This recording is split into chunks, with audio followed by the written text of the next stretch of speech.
Telugu flame YouTube channel ఇప్పుడే subscribe చేసుకోండి. G తెలుగులో మధ్యాహ్నం 12 గంటలకి ప్రేక్షకులని ఎంతగానో అలరిస్తున్న సీరియల్ సీతే రాముడి కట్నం. సీతే రాముడి కట్నం సీరియల్ శ్రీ భవ్య ఎంటర్టైన్మెంట్స్ బ్యానర్ పైన ప్రేక్షకులని ఎంతగానో అలరిస్తోంది. సమీర్, వైష్ణవి, మంజుల పరిటాల తదితర నటీనటులు ఈ సీరియల్లో యాక్ట్ చేస్తున్నారు. సీతే రాముడి కట్నం సీరియల్ మొదట మధ్యాహ్నం 12:30 స్లాట్ లో ప్రారంభించారు.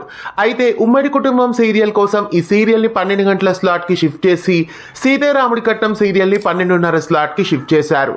అయితే సీతే రాముడి కట్నం సీరియల్ రేటింగ్స్ 12:30 స్లాట్ లో ఉన్నప్పటికంటే 12 గంటలకి వెళ్లడం వలన రేటింగ్స్ ఇంకా తగ్గిపోయాయి. ప్రస్తుతం సీతారాముడి కట్నం సీరియల్ కు శుభం కార్డు వేయబోతున్నారు.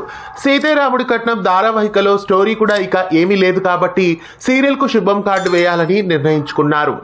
ఏప్రిల్ మొదట్లో ఈ సీరియల్ క్లైమాక్స్ కి సంబంధించిన షూటింగ్ పూర్తి చేసుకొని ఏప్రిల్ నెలలోనే ఈ సీరియల్ కు శుభం కార్డు పడనుంది.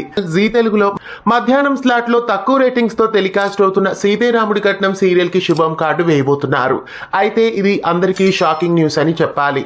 జీ తెలుగులో మరో ప్రముఖ సీరియల్ తో పాటు సీతారాముడి కట్నం సీరియల్ కూడా మరికొన్ని రోజుల్లో వీడ్కోలు పలకనుంది. సీతారాముడి కట్నం సీరియల్ కు శుభం కార్డు వేయడం మీకెలా అనిపిస్తోంది? ఈ సీరియల్ ని ఇంత త్వరగా ఎండ్ చేయడంపై మీ అభిప్రాయం కామెంట్స్ లో తెలియజేయండి. మీలో ఎంతమంది సీతారాముడి కట్నం సీరియల్ ని మిస్ అవుతారు కూడా కామెంట్ లో తెలియజేయండి. ఇలాంటి మరెన్నో అప్డేట్స్ కోసం ఛానల్ ని సబ్స్క్రైబ్ చేసి పక్కనే ఉన్న బెల్ ఐకాన్ ని యాక్టివేట్ చేయండి. తెలుగు ఫ్లేమ్ యూట్యూబ్ ఛానల్ ఇప్పుడే సబ్స్క్రైబ్ చేసుకోండి.